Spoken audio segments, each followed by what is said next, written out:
Hey y'all, welcome to Book Marketing Mania. I'm Kim, a book marketing strategist for Christian authors, and I'm so thrilled you're here to learn how to grow your author platform, market your book on podcast, and steward your message in a way that honors God and your time. With summer coming up, I know you may be scheduled to attend a writing conference, either virtually or in person, because that's the best place to pitch your book idea to a publisher or literary agent. So today I wanted to share what publishers are looking for in your book proposal and how you can prepare to make the most out of your 15-minute appointment during the conference. And who better to ask than Barb Roose, publishing agent at Books and Such, and a nonfiction author of 8 books and Bible studies herself. So Barb knows her stuff. She's sharing how to show a publisher that you're already connecting with your target readers and how to ease your anxiety before sitting down with a publisher or agent to pitch your book idea. You're in for a treat today, so let's get to it. Hey, Barb, welcome to the Book Marketing Mania podcast. I'm so glad you're here today. Well, Kim, thank you for inviting me to join you, and glad we get to have a conversation, and everyone listening, I'm so glad that you're with us. So I know as you then, as an author and as an agent working with lots of authors, you probably do a lot of talking about platform. You know, sometimes we get wrapped around the idea of having to have these big numbers to attract publishers, but that doesn't always translate to book sales if they're not an engaged community of followers. Can you just kind of talk through that, like what publishers are looking for and agents are looking for, and how authors can maybe go about growing those platforms? That is a great question. And this is often the key question everyone wants to know. So I want to start with first putting the cookies on the bottom cookie shelf, Kim, because everyone who's listening is coming at this from a different perspective. So the very first thing before a platform is you have to have a great concept. So if you are out there and you've heard you need a big platform to get published, that's great. And that's amazing. But when I'm talking with editors and for me as a literary agent, the very first hurdle that you have to clear is that you've got to have an idea that is unique and universal. And that idea is what's going to get you through the door. Now, when we talk about platform, there are lots of ways that people define platform, so many ways. Michael Hyatt wrote the definitive book back in the day. But for me, I define platform as the number of people who are connected to your message and they like to listen to you. It's a very simple way. And I've taught on this so many times. Now, platform is more than just the number of people that you have following you. Social media, as well as technology, has made it really easy for people to manipulate those numbers in certain ways. So platform is very much about who is connected to you and they like following you. So you can pay attention and go, who's actually engaging? I listened to a podcast series a while back from one of the top gurus. When it comes to engagement, what we mean are likes and shares and follows. That's what we're talking about, and open rates. So I am a proponent. We're going to break this down more. When I think about platform, I'm going to place my emphasis with prospective clients and my existing clients on mailing list. So building a mailing list is going to be directly correlated to the strength of someone's book sales. So for the purposes of our continuing conversation, I'm going to skew heavily toward mailing list rather than just keep the focus on social media. But it is about that engaged audience. Great. And that's their building their email list. And I'm glad you said about open rates, because I know so often we can come up with these really great lead magnet ideas and have a huge mailing list. But then, if no one's opening it and hearing about your book, then what good does that do it? It's very important because the strength of book sales is an author. I have had many friends who've gotten that book contract and they're all over social media. They're like, look, we've got it. They've taken the pictures of them signing the contract. And then 2 years later, I get an email and they are just like, hey, I'm feeling really sad because they had a less than desirable performance in their book launch. And it's looking like it's going to be hard for them to get that next contract. And the reason why is that they put a lot of emphasis on social media posts and lots of emphasis on making sure that they had the most beautiful graphics. But their mailing list strength, they only contacted their mailing list every couple of weeks. It wasn't consistent. When they did contact their mailing list every week was, I have a book coming out, I have a book coming out, and they weren't adding value to their mailing list. So this is something that if I had to tell your reader or the listeners today to focus on, is to have a high quality connection with your mailing list. And that takes time and effort. And for me personally, I do a devotional every single Monday. That's my conviction. But I write that devotional every single Monday because for the way that my platform is set up, that's what my audience, that's the reason why they follow me, is because I'm a Bible teacher at heart and I tell lots of stories. And so I want to invest in them every single week, not just when I have a book launch. That's so important, right? To keep that, like you said, it's all about the relationships and keep those relationships going. I love that you have just a consistent flow of talking to your email list. So do you have any other tips for ways authors, what they could be sharing on their email list or what they could be doing on social media to encourage their followers to check out their email list and keep in touch with you that way? As one of the questions that I ask folks who query me is, who is your actual target audience? And so if the question is, what kinds of content will connect and engage? The very first question is, who is your actual audience? And it's very counterintuitive. People often say, well, everyone's my audience. I want everybody to read my book. I want everyone to enjoy my story. And I want you to think about your book like a box of cereal in the grocery store. When you walk into the store, you see dozens and dozens of different varieties of cereal. And the question that we have to ask ourselves is, which box of cereal do we want? Well, our readers are asking that same question when they're on Amazon or they're standing in a brick and mortar store. They have so many options in front of them. And so when you're looking at the boxes of cereal in the grocery store, you'll notice that each of those boxes each of those major cereal brands have a distinct quality. They have something that's unique and universal. The universal is it's cereal, and they want to capture people who like cereal. But what's unique is whether or not it's Captain Crunch, and Captain Crunch has the little berries in it, or if it is Trix, and Trix has the little circle. Like, each box of cereal has something that's unique. And that's what allows the person who's looking for that particular uniqueness to go, that's the one for me. So when you're creating content for social media or your email list, what is unique about you? So that the people that are out there who are looking for content, they go, oh, that's a person that I like the specific way that they speak. And so if you're a mom, it's more than just putting out content for moms. Perhaps you want to put content out for moms who are full-time working moms, or you want to put content out for moms who are homeschool moms. Or if you are a working professional and you want to talk about decreasing stress, so you message people who want to decrease stress, or people who telecommute, or people who are caring for elderly parents while they're working. So you want to find a niche and then curate content around that niche. Does that make sense? Yes, it does. Hey, I wanted to pop in real quick to give a shout out to one of my listeners who left a review of the show. Letitia says, from just one episode, I can tell the podcast delivers for its audience. Definitely a podcast you can count on to receive solid information in a fun and engaging way. Thank you, Letitia. Letitia Evans is the host of the Rooted and Overflowing podcast, and you can connect with her on Instagram at Rooted and Overflowing. Now let's get back to today's episode.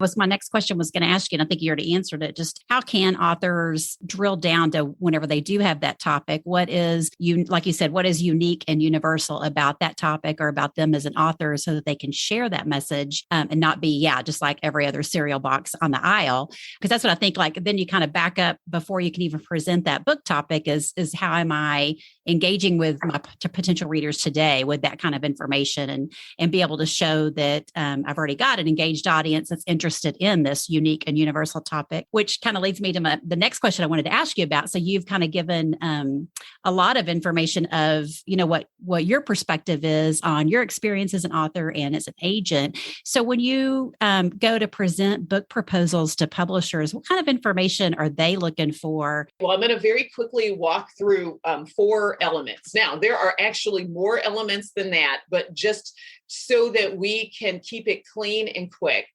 The very first thing, we're going to go back to that. I call it a wow concept. Mm-hmm. So it is the actual idea. If you're a nonfiction author, you need to have a unique selling proposition that your book should be, it should have a message that, again, unique and universal. So that's the very first thing of the wow concept. The second is that you have to have a target audience. Who is the specific audience that you're writing for, and to be able to articulate that. For me, the third is great comparables. And the reason why you want to have great comparables is so that an editor or an agent, we want to know where your book is positioned. There are millions of books in every single category. So we need to know, okay, where do you see your book fitting into the market? And what are the strengths of your book as compared to what's already out there, to know that there's a place for it. And then the next part is what I'll call the preview. If you're a nonfiction writer, that's going to be your chapter summaries. This gives us this preview into what your writing style is like, how you connect with an audience. Are your chapter summaries going to help me understand the journey that you want to take the reader on and pique my interest with how you can actually help someone in a practical way? So those 4 features, again, is the wow concept. It is the target audience. It's having great comparables, and then a solid preview. Now, when someone is looking at a proposal template, there are other aspects to a proposal, but I'm breaking down the top 4 features that we're going to be looking at as agents, as well as what an acquiring editor is going to, those are the elements that inquiring editor is going to ask me about.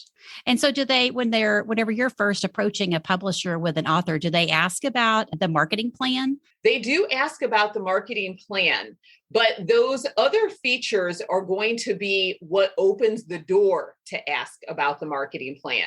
Okay. And so when it comes to the marketing plan, if we take that as the next step, a few things that I want to see as an agent in a marketing plan is I'm going to be looking for that mailing list. Is there one established? The second is there a website?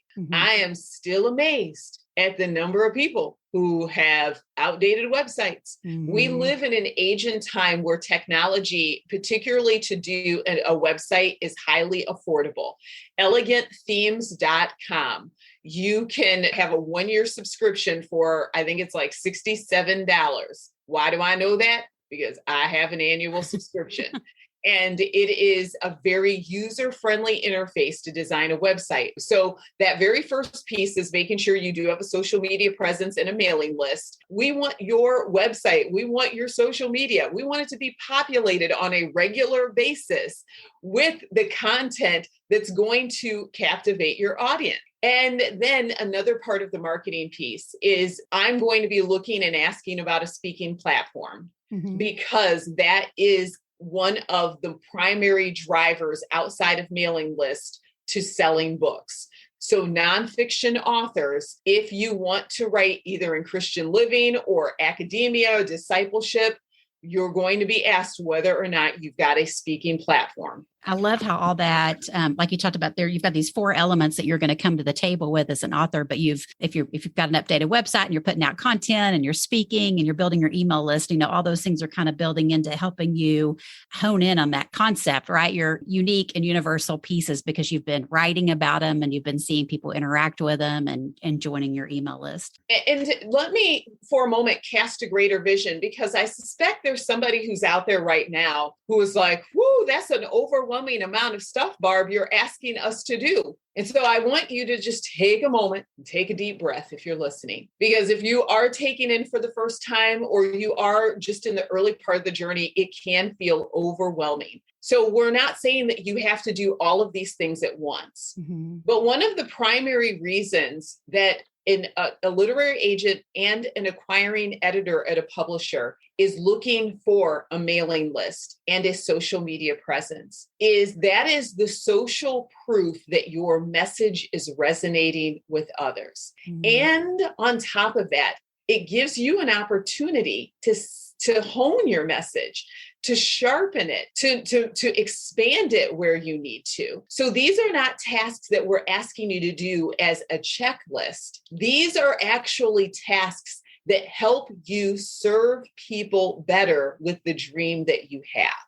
Yeah, talking about the different people involved in the process and just the why behind it, right? Like you said, it's not just a checklist. I check all these boxes, I get a book contract. There's so much more that goes into it. And as you know, as an author, a lot of work that goes into doing that and being consistent with it. So can you share, so when we think about all this information that agents and publishers are looking for, can you share some tips for authors when they're preparing either to send you something in email or they're going to maybe have one of the 15-minute appointments with you or a publisher at a writing conference? I know it's I've never sat down to do it. I think I've tried it like twice and chickened out both times. And so I'm really interested to hear this answer of, just when that fear comes over you of you're just going to have this, it seems like such a short amount of time, but yet you're laying your heart out on the table. And I would just love to hear any tips you have for how authors can prepare for that and maybe ease that anxiety they have going into it. Well, I have done that. My very first book pitch was in July of 2014. And the night before my book pitch, I discovered that I had chocolate ice cream on the top that I was going to wear. And I was at a conference that was out of state. I had to hop in the car at 7 a.m. the next morning, and I had to find a Walmart. I rushed out the night before and actually bought a new outfit. And I just remember just thinking, I planned so carefully. So let me, for the listeners, I'm going to give you a very quick overview of what that appointment looks like and preface it with this. I would love for you to pitch yourself, to just go, I need to pitch myself at least 3 or 4 times, because when you put the pressure on yourself that you're only going to have one pitch, then it feels like your whole life is staked on that one pitch. That's really not fair to yourself. When my kids were all in school and it came time to take the ACT, I purposely told the kids that they were going to take it at least 3 times because I didn't want them to feel like the rest of their lives hinged on them getting it right that first time. And so the same thing goes for you if you're thinking about pitching, that you're going to have in your mentality, I'm going to purposefully pitch 3 times, possibly 4. So when someone comes in for a pitch appointment, I have them sit down. The first thing I do is smile at them and tell them to take a deep breath. And I let them know that this is not going to be for all the marbles. And I want to set that expectation right there. And then I just say, hey, when you're ready, tell me about your book idea. And when you're pitching an agent or an author, the very first thing I suggest you start with is the hook or the unique selling proposition. We're going to get around to a lot of the other information, but that is what helps us to stand in that same space with you in that idea. So if you can't explain your book project in 3 sentences or less, it's going to be hard for us to track with you. And so that's the first thing I'm going to suggest to you. Make sure you can explain it in 3 sentences or less. The next thing is that we're going to ask you about your connection to your audience, which leads into your marketing plan. So this is the space where we want you to tell us about your social media and your mailing list. This is the space we're going to ask you about, hey, how do you connect with people? If you're nonfiction, that's where I want you to tell me about your speaking platform or your podcast or your YouTube channel. But in the process of talking with an agent or an editor, we want to find great ideas. So this is not an adversarial situation where we're just hoping to shoot you down. Remember, we're sitting there all day long. We want the day to be successful as well. We want to find great candidates. So I want you to know that you have someone who is pulling for you because we're looking for great and exciting ideas. Yeah, just knowing that you are a cheerleader for the author, right? It's not just, you don't have to get so worked up about it because you really are looking to partner with the author and champion their book with publishers. So I think that's so important to remember. And maybe I'll keep that in mind next time I go to a writing conference. Very much so. I mean, I recognize just being on the other side, like you want to throw up, you want to run, you're thinking, I can't think of a word. And I can promise you, even the most curmudgeonly looking agent or acquiring editor who has been sitting there all day long, they want you to be amazing because we want to have great ideas. We want to have great books to work with. We often will offer a suggestion or two. If for some reason it's not quite there yet, we want to offer it.